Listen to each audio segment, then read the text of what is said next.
Hello everyone, this is Flipminton here from Only Bulls and Gamers, and today I'm going to be doing something a little bit different.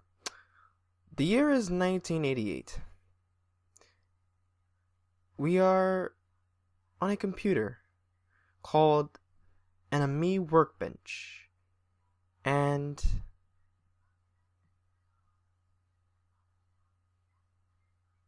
it's a love story. A digital love story. So yes, this is Digital A Love Story, a visual novel made by Christine Love.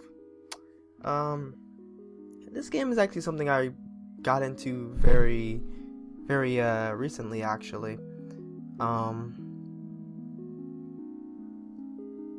If you aren't really sure what a visual novel is, then essentially it's an interactive novel, for lack of a better term, with a heavy emphasis on the visuals, obviously.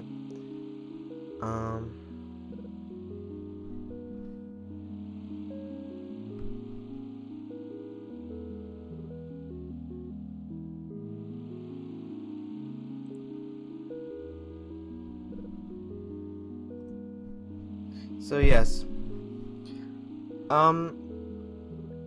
there are all different types of visual novels. There's dating sims, there's linear novels, some are RPGs, there's all sorts of things. So it's essentially interactive novel, I guess is the best way to do it, where different choices that you make affect the game, kind of like a choose your own adventure game.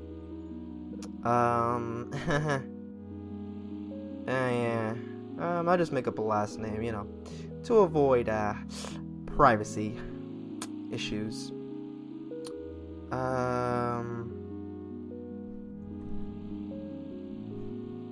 Kels Freeman.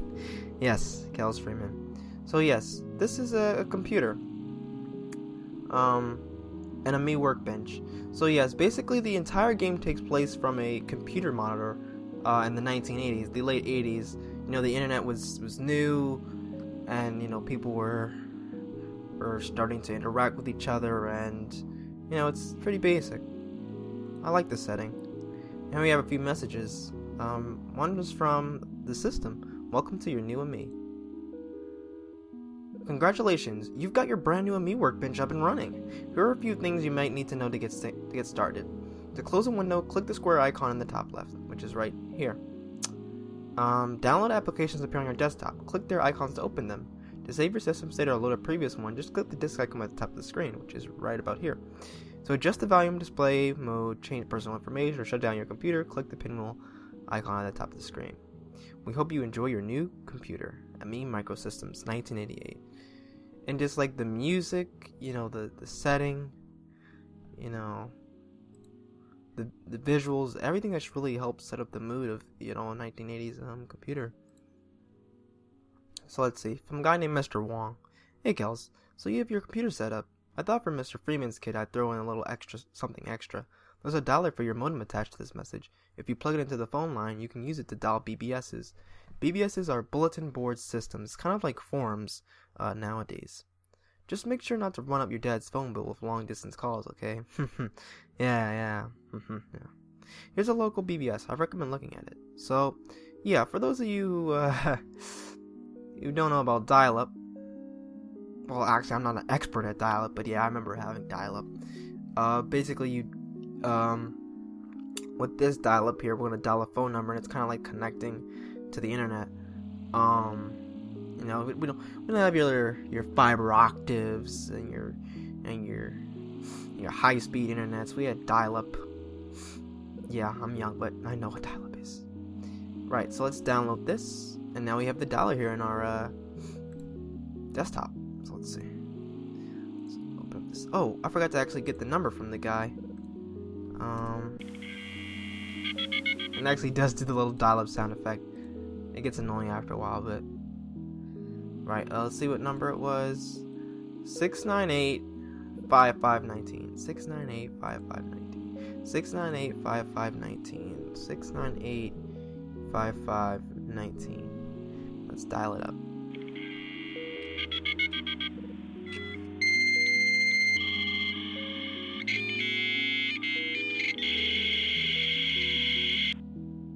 Oh, here we are.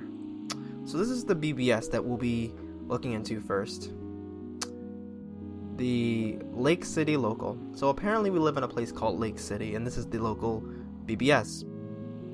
Like I said before, BBSs are kind of like forums, I suppose, or like,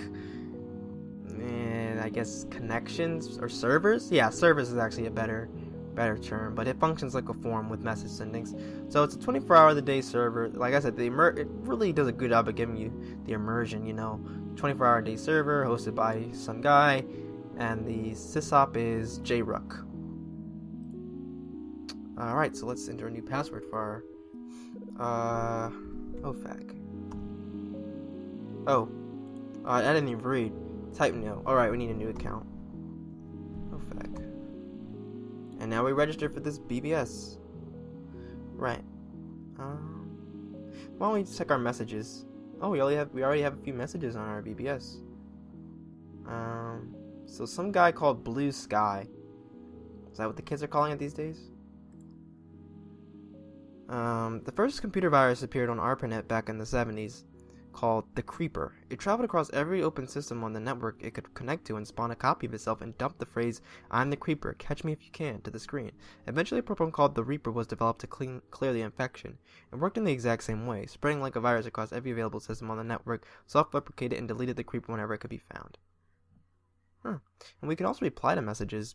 One creative decision that the creator made was that you don't actually see the messages that you send. It's rather interesting. Oh, we have a message from some person named Amelia about a poem. Let's see. You wrote me a Wait, me? Oh, right, it's a poem. You wrote me a love letter, promising that every word is true, but I'm confused about the signature. So remind me, who are you? Is it any good? It's the first time I've ever written a poem before, so be brutally honest, please. I'd really like to understand poetry better. Well, I mean, it's pretty basic rhyming. There's no exactly very much really complicated syntax. I'm not impressed. Let's send a message to her. See, some guy named Orf30. What is a BBS?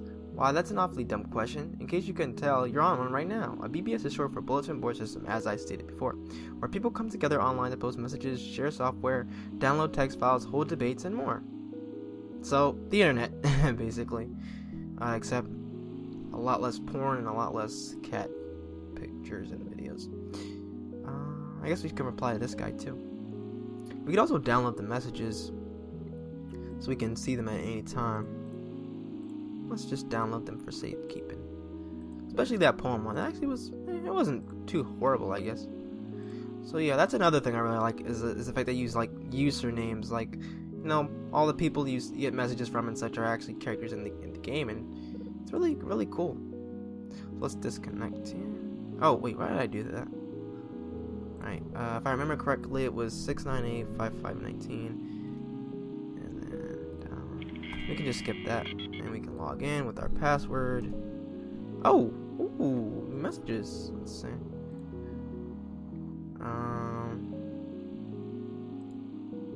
Where are our? Oh, all right. So all the messages we get from here will be automatically downloaded. So let's see. Lake City Local. Oh, another message from the system.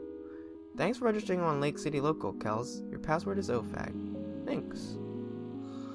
Let's see. Oh, another message from Amelia. Let's actually look at the Blue Sky one. I'm actually interested in this computer virus stuff. So yeah, like I was saying, it acts as if you actually send something to them. No, not at all. ARPANET's basically a big government computer network, also called the internet. Well, it used to be military anyway, and it was back in the 70s. Now the military has a separate network, Milnet, and the ARPANET/internet is just government researchers and call it computers. Right now it's just a couple hundred of nodes with maybe a few thousand people accessing it in total, but it's growing way faster than most give it credit for, especially now it's opening to commerce. By 1998, there'll be thousands of computers on it. It's pretty neat stuff, really. Yeah, you also get a little bit of history on the internet and such, and computers. It's actually really, really cool. I really enjoy it.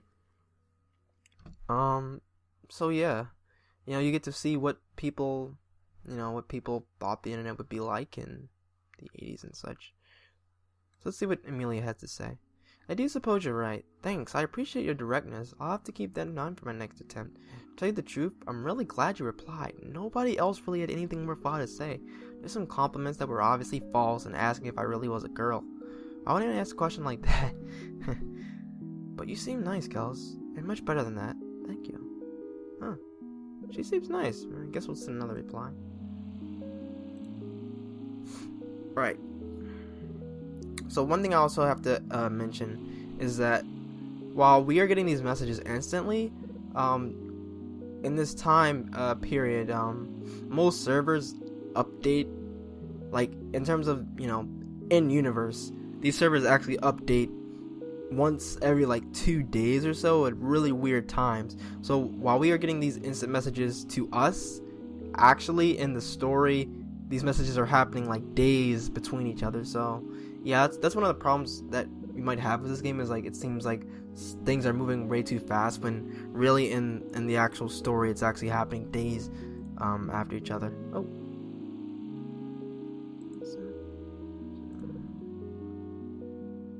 So we got some new messages on BBS.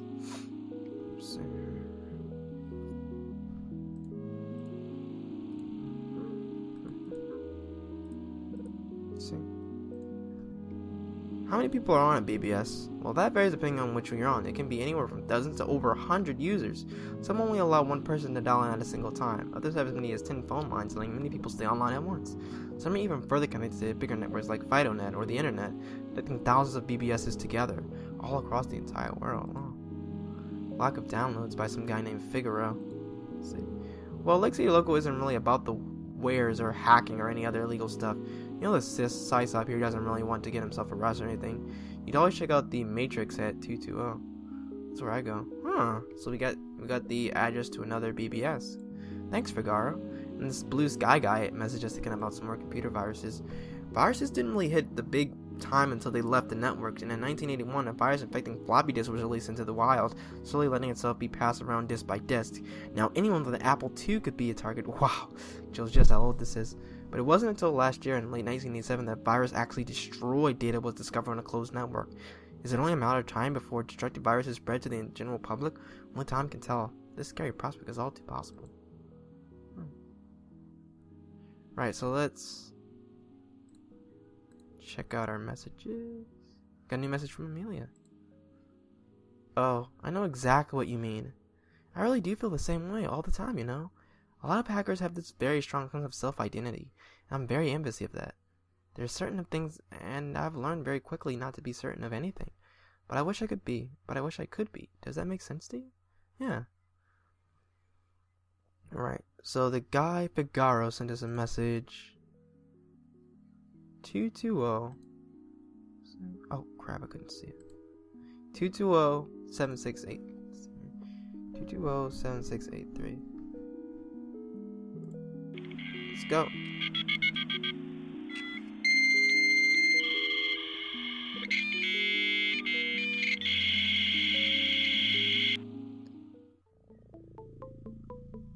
See?